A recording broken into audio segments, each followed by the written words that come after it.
Hey guys, make sure to subscribe and hit that notification bell to be updated every time I make a new video. Thanks, let's begin. Oh yes, there will be more.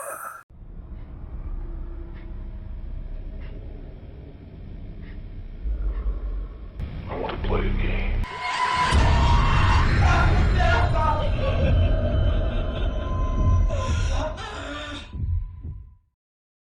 Saw 4.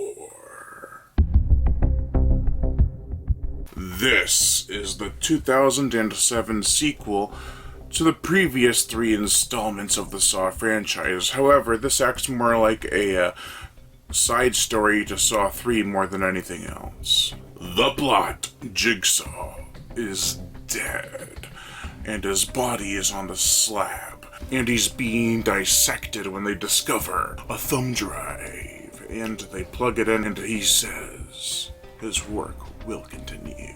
Who's pulling the strings now? Well, one of the cops that was trying to save everybody is now put to the test. Can he truly save everybody? That's worth dying for sure. So it's an origin story and a side story all at once. Gotta love Saw. I remember back in 2007 when they really pushed the autopsy scene as being really graphic and disturbing. I have to commend him for that, because with the grayish, whitish background and bright red blood, they successfully made it disgusting. However, that's where most of my praise for this film comes from. The gore. We're not there yet, though. For the characters, we have John Kramer, who's also known as Jigsaw, played by Tobin Bell, who was also in a lot of horror films around this time. He was getting recognized as this horror icon. He was also in Buried Alive and Boogeyman 2. He also gives some emotional, heart-tugging scenes. What's happened to you? What's happened to me? This movie also unveils that he was a home builder, which doesn't really play into much. Lieutenant Daniel Rigg, played by Lyric Bent, who was in the previous 3, or at least 2, I think the second and third one, has his own game to win now. He's the cop who always wanted to save everybody, and now he's in a trap that could potentially kill him. Jill Tuck, played by Betsy Russell, is John's wife in the movie, and she's a bitch. I mean, she's not a serious one like she will become in later installments, but yeah, in this movie she's kind of unbearable.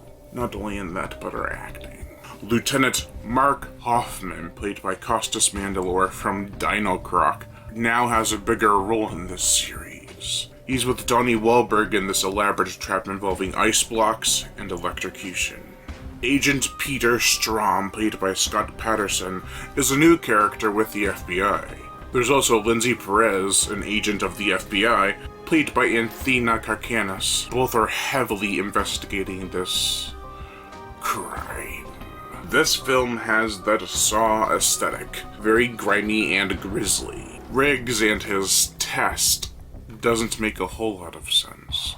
He tries to open doors to save people, which risks the lives of the other officers, but he should die for that, right? Does he really even deserve that at all?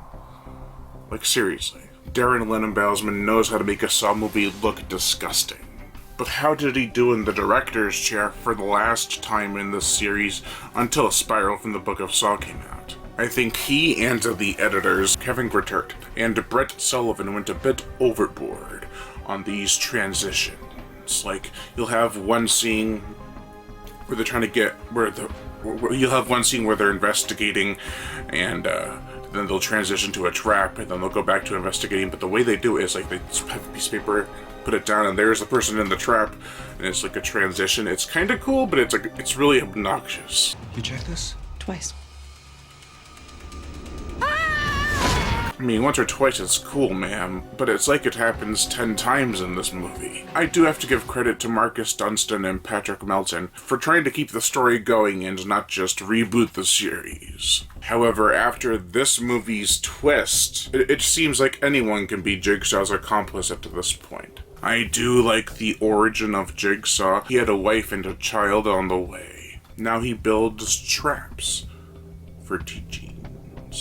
The gore, the effects. As I said, the autopsy scene is graphic. We also get a bludgeoning with a hammer, an arrow of sorts in the face, a hook in the leg and shoulder. Something that looks like an ice pick pierces one's eye. A body is drawn and quartered.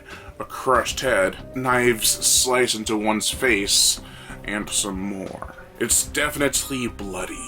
I do like that Jigsaw's trap with the knives falls apart while in use. It shows that he was just starting to get the hang of these traps. The motion picture soundtrack, Charlie Clouser returns and gives us a decent score this time around.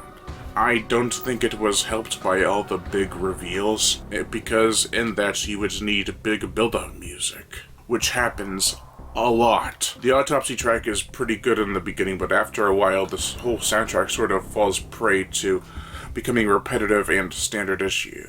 Overall, this is one of the lesser Saw movies. I don't think it's beyond awful though. It's competently made, has great effects minus some CG blood that I think might have been only in the unrated cut, and some decent performances. It does delve a bit into big reveals. The editing is obnoxious, and the whole reason for there even being a test is paper thin. They were definitely grasping for straws with Riggs. This film is also kind of forgettable, surprisingly. Still, if you watched the first 3 and want more, this is where you need to start to continue. Overall, I give Saw 4 a 2 out of 5. Thank you all for watching, and I am Brian Gatto, the Horror Show host. Make sure to like, comment on, as well as share this video. Like my Facebook fan page and support me on a Patreon, where even $1 a month will help keep this channel going on strong, and I'd greatly appreciate it. Plus you get access to body counts and other music videos that you can't get on YouTube because of copyright and age restriction. Monetary support, if you want to just help support the channel with PayPal, you can always send money to horrorshow37@gmail.com. If you don't want to support me with money at all, you can also hit that notification bell, and as always, subscribe. Ba ba ba.